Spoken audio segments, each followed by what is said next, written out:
Assalamualaikum warahmatullahi wabarakatuh. Halo kawan pajak, selamat datang di acara podcast kami yaitu Bijak berduit.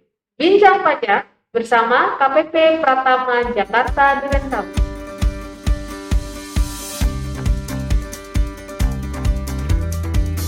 Kawan pajak, program ini dibuat sebagai sarana komunikasi dengan wajib pajak.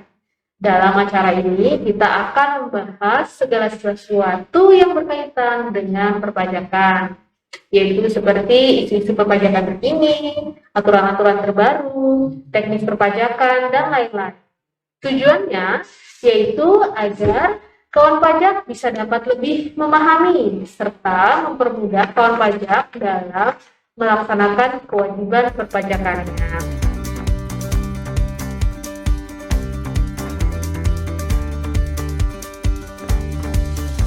Pertama-tama perkenalkan saya, yaitu Nia Mardiati. Saya adalah salah seorang penyuluh di KPP Pratama Jakarta Durensawit dan hari ini saya akan menjadi host. Di sini saya juga sudah ditemani oleh seorang penyuluh dari KPP Pratama Jakarta Durensawit yaitu Kak Evi. Apa kabar Kak Evi? Baik kan ya? Gimana Kak Evi, sudah siap bincang-bincang dengan kawan pajak hari ini? Insya Allah Insya siap. Allah. Oke, baik. Silakan Kak Evi untuk memperkenalkan diri. Saya dengan Evi, asisten penyuluh pajak KPP Jakarta Durensawit. Salam sehat buat kawan pajak semua.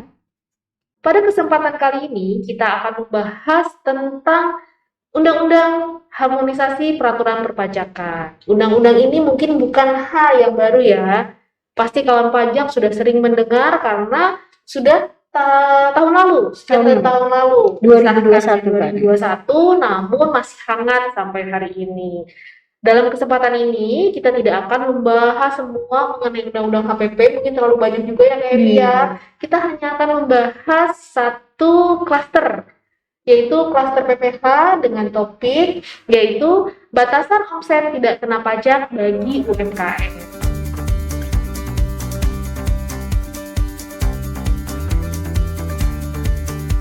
Sebelum kita lanjut ke materi, Kak Evi, izinkan saya untuk menyampaikan sedikit pamit ya. Boleh. Oke, baik. Saya agak ngetek dulu nih, Bu Evi. Pagi-pagi ke taman mini. Cakep. Ajak teman untuk rekreasi. Cakep. Saya awali podcast hari ini. Cakep. Mari kita mulai ke materi. Silakan. Cakep. Ternyata pertanyaannya ini pinter juga ya. Udah, dulu deh kayak gitu. Kita ketahui pada tahun 2021 pemerintah Republik Indonesia itu mengesahkan salah satu undang-undang yang disebut dengan Undang-Undang Harmonisasi Perpajakan Karya. Itu terdiri dari beberapa klaster ya Kak Nia ya, seperti KUP, PPN, PPH, pajak karbon, itu antara lain. Tapi kita akan membahas klaster PPH ya Kak ya, tentang batasan omset tidak kena pajak untuk pengusaha orang pribadi. Betul kan ya. Jadi ini buat kawan pajak semua nih yang melakukan usaha kegiatannya di UMKM-nya dalam masuk klasifikasi UMKM bisa menggunakan tarif pajak ini kan ya. Oke, baik. Kan kalau di aturannya menyebutkan ya Kak Evi ya, bahwa UMKM yang omsetnya di bawah 500 juta. Benar kan ya. Itu tidak dikenakan pajak. Iya. Oke. Jadi penjelasannya seperti apa tuh Kak Evi? Jadi begini kawan pajak. Jika kawan pajak mempunyai omset setahun itu tidak melampaui dari 500 juta, maka kan ya itu tidak dikenakan pajak alias tidak membayar pajak. Oke, berarti 0% kan ya. Gitu. Tapi kalau sudah melampaui 500 juta itu baru dikenakan pajak sebesar 0,5% sesuai dengan PP 23 2018 seperti yang kawan pajak bayarkan selama ini kan ya. Iya betul, masih mengacu ke aturan sebelumnya. Batasan minimal saja. Oke, jadi untuk undang-undang HPP ini berlakunya sejak kapan sih Kak Evi untuk yang UMKM ini? Untuk aturan terbaru yang dari Undang-Undang Harmonisasi Perpajakan itu berlakunya sejak 1 Januari 2022 Kak Nia. Oke, 1 Januari 2022. Iya. Berarti untuk tahun pajak 2022 ya, Kak Evi 2022 ya. benar sekali. Oke, berarti bisa dijelaskan nggak tuh kayak mekanismenya seperti apa sih?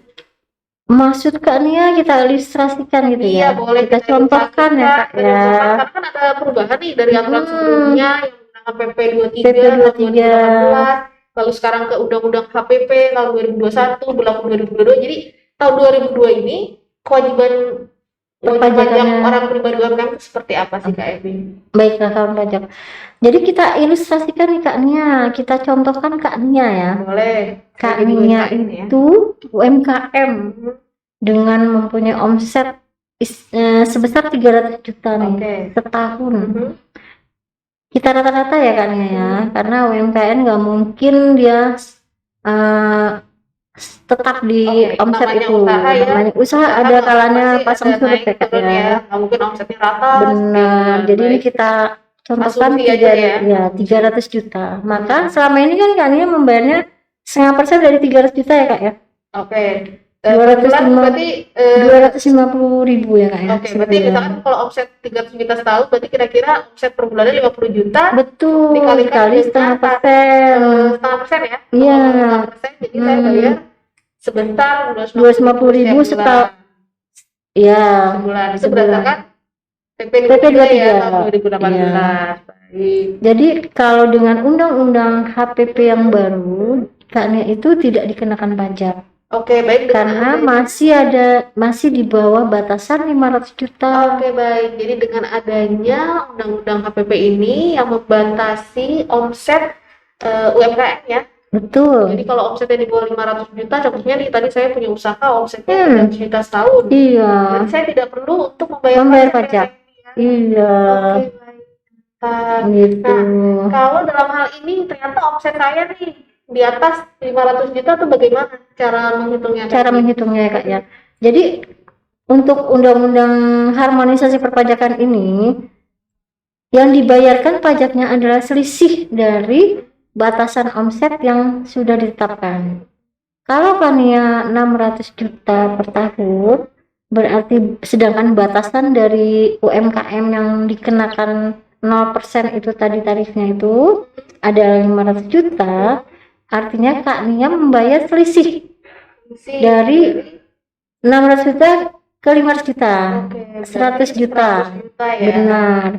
100 juta itu dikalikan dengan 0,5%, Kak. Oke, sekarang misalkan ini kan akumulasi nih tadi. Akumulasi, benar. Akumulasi dari 50 juta berapa naik ya? Makin naik. Saya mencapai 600 jutanya di bulan Juni nih, Kak. Iya. Berarti saya harus bayar pajaknya di bulan? Nanti di Juli Kakak bayar yang kelebihan yang di Juni. Oke, berarti untuk masanya masa Juni dibayarkannya di Juli, Kak. Saya betul. hanya bayar 100 juta. Ya. Benar. Dari 500 juta 500 juta itu, Kak. Itu kalau misalkan omset saya sudah mencapai 600 juta dengan batasan omset 500 juta, maka saya hanya perlu membayar sebesar selisih 100 juta dikalikan tarif 0,5%. Betul seperti benar, itu ya, benar sekali kan ya. Oke, baik Kevin. Nah, untuk kalau tadi itu kan cara perhitungannya seperti apa, cara pembayarannya. Benar. Ya. Nah, tadi kan juga disebutkan berlakunya untuk tahun pajak 2022 ya mulainya. Nah, benar Kak Nia. untuk masa berakhirnya atau jangka waktu itu sampai kapan ini Kak Evi? Jadi untuk masa berlaku tarif itu masih mengacu kepada PP 23 2018 Kak.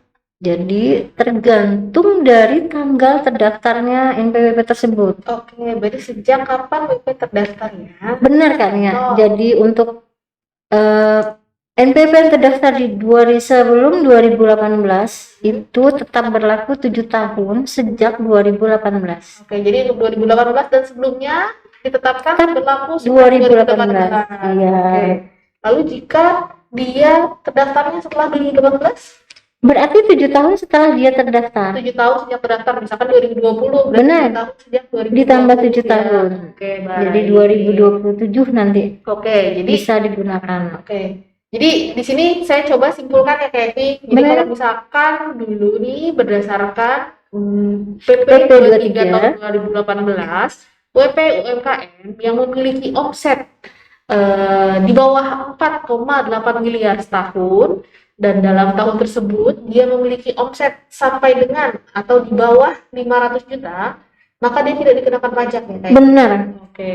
Dan dia akan dikenakan pajak ketika omsetnya telah melampaui 500 juta Oke, berarti yang dibayar adalah selisihnya ya. selisihnya. Setelah 500 juta itu. Iya Yang benar akan Kak Nia. dibayarkan pada masa terjadinya atau terlampauinya omset tersebut. Omset tersebut. Oke, baik. Terima kasih. Tadi sudah diberikan contoh, sudah juga masa berlakunya sejak kapan. Betul. Kira-kira ada apa lagi sih Pevi yang perlu disampaikan terkait dengan pembatasan omset ini? Kawan pajak, kita sepertinya harus mengapresiasi kebijakan pemerintah ya Kak ya, Baik. atas adanya tarif 0% Betul, karena sebenarnya ini. kebijakan ini kan ya Betul, kayak untuk UMKM, UMKM. kawan pajak yang melakukan usaha nih Kak ya, karena benar-benar didorong untuk dapat berkembang ya, berkembang. bangkit kembali pasca Bangkit. pandemi. Bener Kita kan Kak Nia. sekarang dalam masa pemulihan ekonomi ya kayak gitu. Sebenarnya Benar, insentif-insentif ini diberikan bukan hanya untuk UMKM, tapi juga untuk pelaku usaha lainnya. Harapannya adalah semua pelaku usaha dapat bangkit dalam keterpurukan pemulihan. Iya betul, usaha. pemulihan sejak masa pandemi. Baik, Kevin, sudah semua yang disampaikan berarti ya Kevin mengenai batasan omsetnya? Sudah Kak, Oke, karena baik. memang hanya ditekankan pada batasan 500 juta.